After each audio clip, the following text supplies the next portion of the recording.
Selamat pagi, selamat siang, selamat malam teman-teman. Perkenalkan, nama saya Maraga Satrio Arjuna. Saya adalah anggota DPRD Kabupaten Landak. Nah, di kesempatan ini saya akan menjelaskan gimana caranya kita mengecek kepesertaan kita di website Cek Bansos.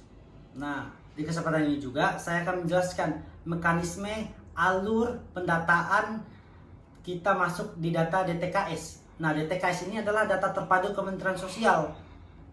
Nah, teman-teman, kita langsung aja buka website. Nah, nama websitenya adalah cekbansos.sik.kemsos.go.id. Nah, tampilannya bakalan seperti ini, teman-teman. SIK-NG, Sistem Informasi Kesejahteraan Sosial Next Generation. Nah, pencarian data penerima bantuan sosial tunai. Nah, di website ini kita bakalan bisa mengecek apakah kita masuk di kepesertaan BST. BST ini adalah bantuan sosial tunai selama 3 bulan. Nah, pilih ID. ID ini kita ganti dengan NIK. Habis itu kita masukin NIK KTP kita. Habis itu nama sesuai dengan KTP. Jangan lupa dikasih spasi. Nah, habis itu kita masukin captcha-nya. Nah, ini jangan lupa diganti huruf kecil karena nggak boleh huruf besar. Jangan lupa juga dikasih spasi. Oke, kita langsung tekan cari. Nah, kita tunggu beberapa saat.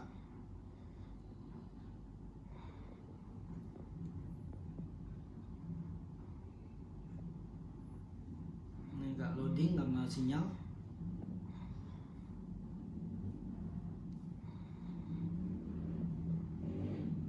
Nah, ini udah keluar nih hasil pencarian kita tadi.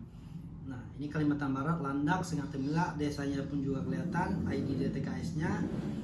Nah, ID ditemukan dan nama sesuai berdasarkan DTKS periode Januari 2020. Nah, tadi kita search-nya atas nama kepala keluarganya. Nah, tapi di sini kepesertaannya terdaftar, keluarga terdaftar sebagai penerima BST Kemensos. Nah, yang dapat ini istrinya, biarpun kita search atas nama kepala keluarga atas lakinya. Nah, di sini juga bisa ketahuan ibu atau istrinya yang dapat. Jadi gitu, teman-teman. Ini gampang banget, semua orang bisa mengaksesnya. Jadi agar kita tidak rancu, tidak bertanya ke tetangga. Nah, di sini kita bisa cek apakah kita termasuk penerima atau apakah kita termasuk dalam data DTKS. Nah, gitu, teman-teman. Oke. Nah, selanjutnya saya akan menjelaskan gimana sih caranya kita melakukan pendaftaran atau mengajukan agar kita termasuk dalam data penerima bantuan sosial. Nah, ada beberapa cara nih. Yang pertama, ada beberapa step. Pertama, kita mendaftarkan diri dengan membawa KTP dan KK ke kepala desa atau ke kepala dusun maupun ke RT. Nah, habis itu selanjutnya kepala desa mengumpulkan data dan menyampaikan data pendaftaran kepada wali kota atau bupati melalui camat di daerah setempat. Nah, habis itu dinas sosial melakukan pengecekan dan validasi data pendaftar. Selanjutnya wali kota atau bupati menyampaikan data hasil verifikasi dan validasi oleh dinas sosial ke Kementerian Sosial melalui gubernur. Selanjutnya, Menteri Sosial menetapkan dan mengumumkan data terpadu kesejahteraan sosial. Dan step terakhir, selanjutnya pemanfaatan data dilakukan oleh kementerian atau lembaga atau pemerintah daerah. Nah, jadi kita harus pahami bersama-sama. Jadi data DTKS ini diperoleh dari tingkat paling bawah, tingkat desa.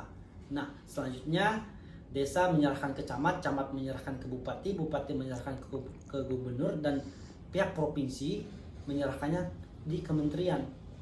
Nah, jadi perlu juga kita ingat, data yang sudah dicek tidak semuanya bisa masuk, tidak semuanya tervalidasi. Nah, kita harus pahami. Nah, jadi begitulah cara kita melakukan pendaftaran untuk bisa menerima bantuan sosial. Nah, jadi gitu buat warga masyarakat Kabupaten Landak. Jadi jangan bertanya-tanya lagi gimana sih caranya kita tahu kita dapat bantuan sosial atau tidak. di website kementerian ini kita sudah jelas bisa mengecek kepesertaan kita. Nah, kita harus pahami juga di musim pandemi corona ini, pemerintah pusat sudah merencanakan beberapa macam bantuan sosial. Programnya itu banyak banget. Yang pertama bantuan BST. BST ini bantuan sosial tunai. Caranya kita bisa cek bansos tadi. Nah, yang kedua itu BLT dana desa. Nah, BLT dana desa ini 100% kebijakan pendataan itu diserahkan oleh perangkat desa. Nah, tapi kita harus pahami juga bersama-sama, APBDes untuk pencairan dana desa ini terbatas. Jadi tidak semua warga masyarakat, tidak semua warga bisa terdaftar, bisa tercover oleh dana desa. Nah, kita harus pahami juga, bagi warga masyarakat yang sudah menerima PKH atau BPNT tidak bisa menerima BST ataupun BLT. Nah, jadi di dalam bantuan ini tidak bisa tumpang tindih. Jadi diharapkan juga adanya peran aktif masyarakat untuk mengawasi program ini. Ketika kita menemukan data yang tumpang tindih, kita bisa mengusulkan ke kepala desa atau ke dinas terkait agar data ini kita betulkan. Jadi gitu ya, warga masyarakat Kabupaten Landak, tetap semangat, jaga jarak, tetap memakai masker. Kita akan segera memasuki fase the new normal. Ingat, virus corona ini bukan hilang, tetapi kita harus tetap waspada, tetap semangat. Salam dari saya.